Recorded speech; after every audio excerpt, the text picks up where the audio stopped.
You defeat your rivals, secure the throne, and finally grasp the reins of control. For most, this feels like the end of the game.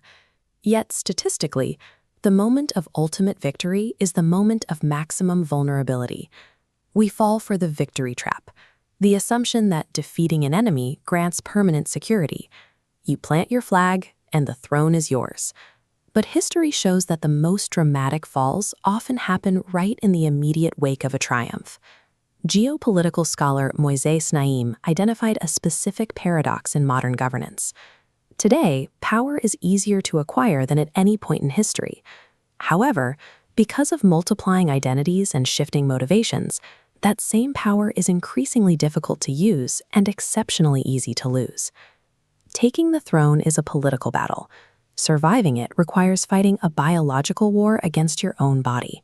Medical researchers have documented a condition called Hubris Syndrome. The act of holding authority eventually rewires the physical pathways of the human brain. Absolute control floods the mind with dopamine. Over time, these extreme highs sever the connections between the prefrontal cortex, where we process logic, and the amygdala, the brain's threat detection center. Then comes a second biological failure. The mirror neuron system, responsible for empathy, begins to degrade. The ruler is left with a fatal condition. Their neurobiology creates a feeling of total invincibility at the exact moment they become blind to the real threats gathering in their inner circle. Zoom out from the human brain to the map of the world, and we find the same pattern of decay tearing apart entire states and institutions. In international relations, this follows the law of entropy. A political entity emerges through a massive foundational burst of energy and legitimacy, but that energy dissipates. Without continuous, exhausting renewal, the structure naturally trends toward chaos and randomness. This chart plots the territorial expanse of historical empires over time, based on the algorithms of political scientist Ryan Tagapera. It reveals a strict, predictable parabola. Every empire rises sharply, hits a peak, and eventually falls as systemic decay sets in. Look at the heavy concrete architecture and towering Soviet propaganda of the late 20th century.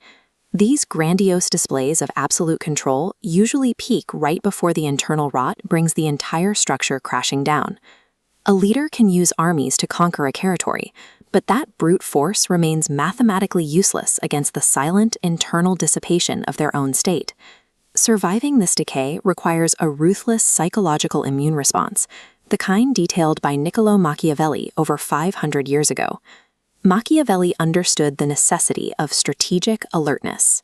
A surviving ruler dismisses the cheers of a crowd as noise, operating on the assumption that challengers are already scheming in the shadows. Modern strategists called this defensive posture the law of the crocodile. It is a state of hypervigilance masked by total physical stillness. Like a predator submerged in black water, a ruler maintains absolute emotional invisibility. Remaining perfectly unreadable forces opponents to make the first move, exposing their own strategies and their weaknesses. True dominance often lacks loud aggression. It exists in the terrifying asymmetric advantage of being completely unreadable. But constant paranoia carries its own severe limits. Research from the Mahler Institute suggests that relying on fear and muscle signals a failure of leadership. Brute power generates a fragile, short-term compliance driven by fear of consequences.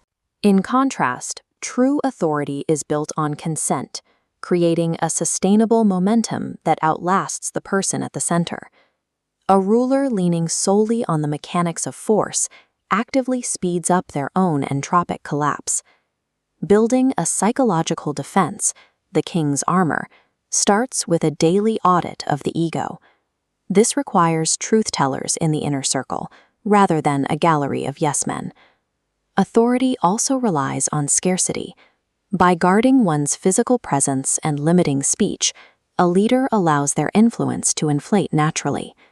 This culminates in the balance between Rajdharma, the duty to govern a complex matrix of society, and Vairagya, or internal detachment.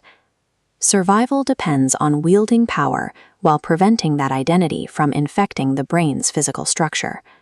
Force wins the throne. mastery over the laws of biology and physics preserves it.